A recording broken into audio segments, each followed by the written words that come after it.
alunos, sejam bem-vindos a mais uma aula sobre o novo Código de Processo Civil. Na aula de hoje, nós vamos tratar sobre o tema de pensão alimentícia. Mas antes, lembra você que o nosso material didático está todo disponível no meu aplicativo para celular. É só você procurar na Apple Store ou na Play Store por Professora Fernanda Rezende. Assim, você terá acesso a todos os slides e a esses vídeos também. Além de poder acessar o link Dúvidas Online, onde eu terei o maior prazer em responder as suas perguntas. Gente, vamos tratar sobre um tema muito delicado, porque a pensão alimentícia, e que normalmente se fala logo em pedido de prisão, é sem dúvida uma prisão sui generis no nosso ordenamento, já que não estamos falando de um infrator de um delito penal. Então, é com bastante parcimônia que os juízes determinam a prisão de um devedor, de uma devedora de pensão alimentícia, considerando que estamos, muitas vezes, falando de um pai, de um avô, de uma mãe, que é devedor ou devedora dessa prestação de alimentos. Por isso que há muito tempo o Superior Tribunal de Justiça já havia sumulado o entendimento de que a pensão que autoriza a prisão do devedor de alimentos se referem às 3 prestações exatamente anteriores ao ajuizamento do pedido de cumprimento de sentença ou de execução de alimentos. Bem, o novo Código de Processo Civil mantém o entendimento a respeito dessa prisão excepcional do devedor de alimentos. Todavia, traz formas interessantes de cobrança, que nós, ou pelo menos não a maioria dos magistrados, autorizava. O artigo 528 e o artigo 782 do novo Código trazem a possibilidade de formular, juntamente com o requerimento de pagamento de pensão, o pedido de protesto do devedor em cartório de títulos e documentos, bem como a negativação do nome do devedor de pensão nos órgãos de proteção ao crédito. Vamos ver como é que ficou? Artigo 528. No cumprimento de sentença que condena ao pagamento de prestação alimentícia ou de decisão interlocutória que fixe alimentos, o juiz, a requerimento do exequente, mandará intimar o executado pessoalmente para, em 3 dias, pagar o débito, provar que o fez ou justificar a impossibilidade de efetuá-lo. Caso o executado, nesse prazo, não efetue o pagamento, não prove que o efetuou ou não apresente justificativa da impossibilidade de efetuá-lo, o juiz mandará protestar o pronunciamento judicial, aplicando-se no que couber o disposto no artigo 517. E mais, somente a comprovação de fato que gere a impossibilidade absoluta de pagar justificará o inadimplemento. Então vejam que não é qualquer justificativa que será passível de evitar esse protesto, como muitas vezes nós vemos na prática o devedor suscitar o desemprego como causa apta o suficiente para ilidir o pagamento. Então, ainda que o magistrado não possa determinar a prisão do devedor, considerando que muitas vezes na prática o devedor paga uma prestação mês sim, mês não, mês sim, mês não, ou então faz o pagamento parcial da pensão, o que vem no entendimento dos tribunais superiores, impossibilitando o requerimento da prisão, você terá pelo menos a possibilidade de protestar o nome dele.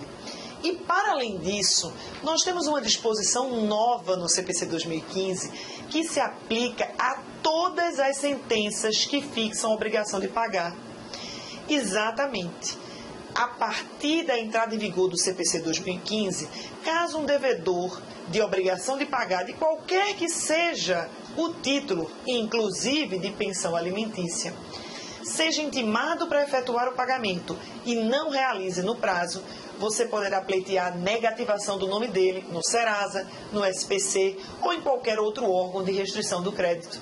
É o que está previsto no artigo 782 do CPC 2015. Acompanhe comigo. Não dispondo a lei de modo diverso, o juiz determinará os atos executivos e o oficial de justiça os cumprirá. Parágrafo 3º.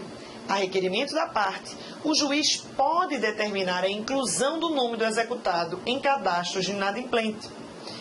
Essa inscrição só será cancelada caso seja efetuado o pagamento, garantida a execução ou se a execução for extinta por outro motivo.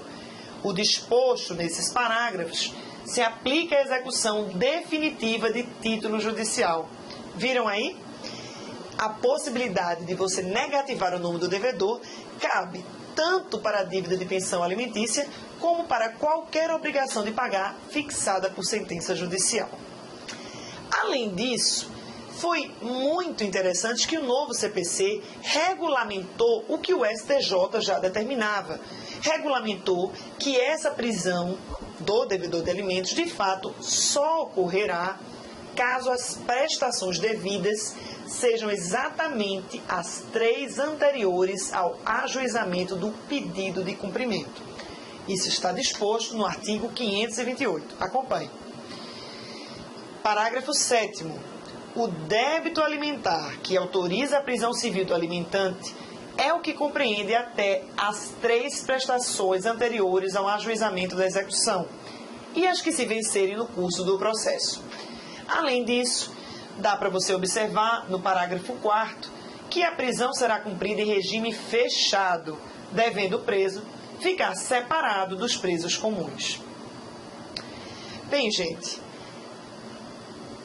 a inovação trazida em termos de pensão, sem dúvida, foi o requerimento de negativação do nome do devedor no Serasa, no SPC, além do protesto do seu nome.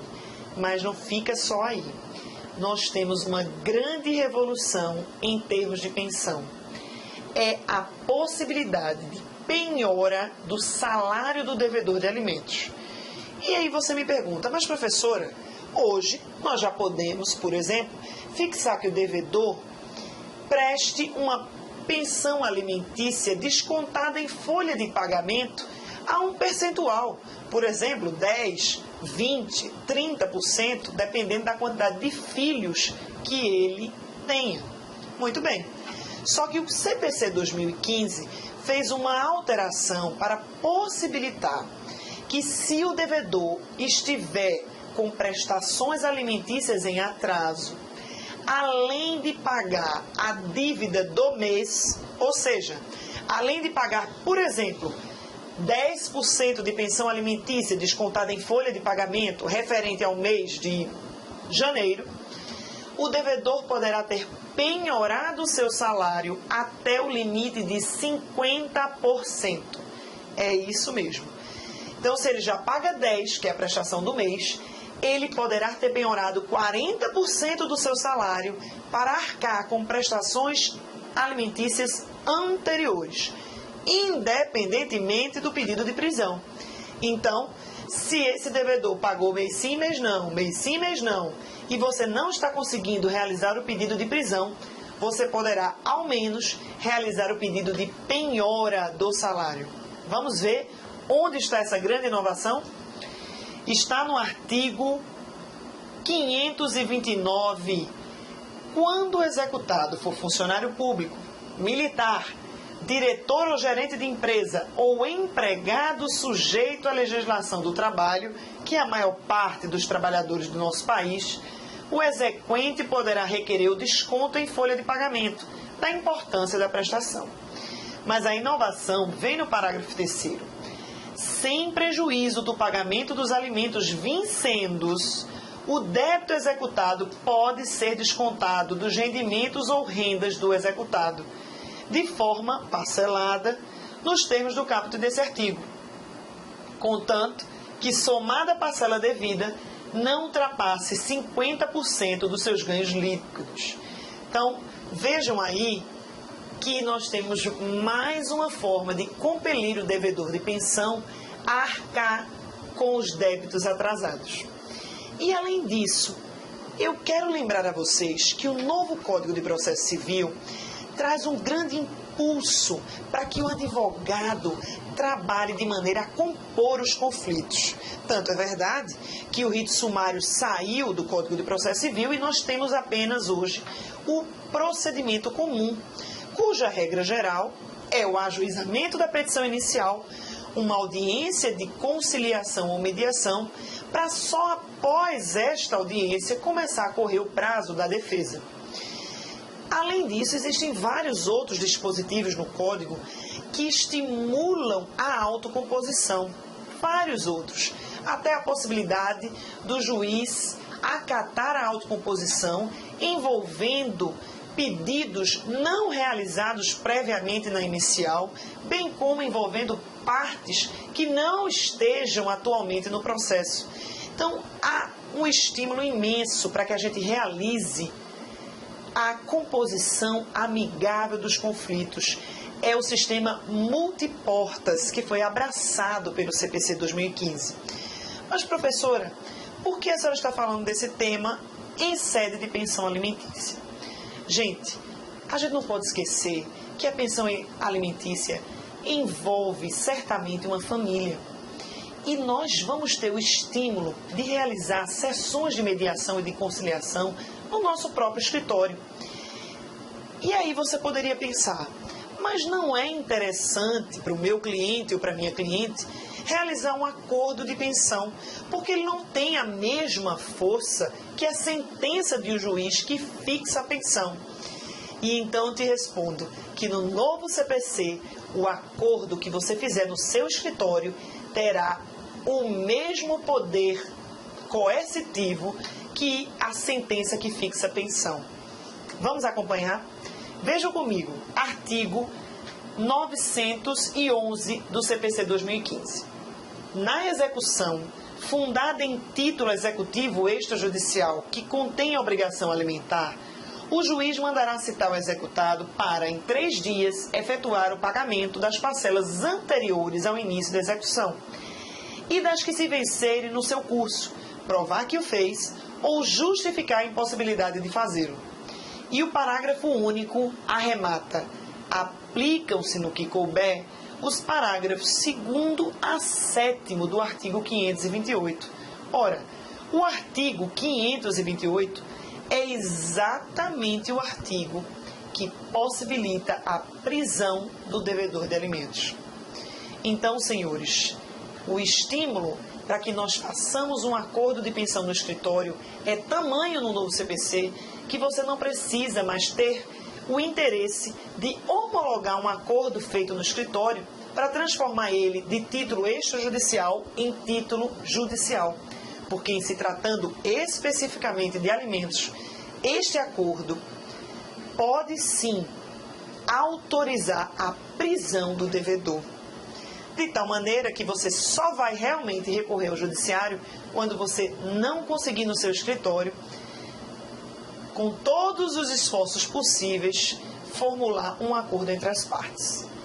Gente, essa é a dica de hoje, é a dica sobre a pensão alimentícia. É a possibilidade de protesto do nome do devedor, a possibilidade de negativação do nome do devedor em órgãos de proteção ao crédito e a possibilidade do pedido de prisão quando o devedor estiver devendo as 3 prestações anteriores à execução, seja de uma pensão alimentícia que foi fixada por sentença ou de uma pensão alimentícia que tenha sido acordada no seu escritório, que tenha sido acordada com um defensor público ou perante o Ministério Público, terá a mesma força do título executivo judicial. Foi um prazer estar com vocês. Espero vê-los em breve. Deixe suas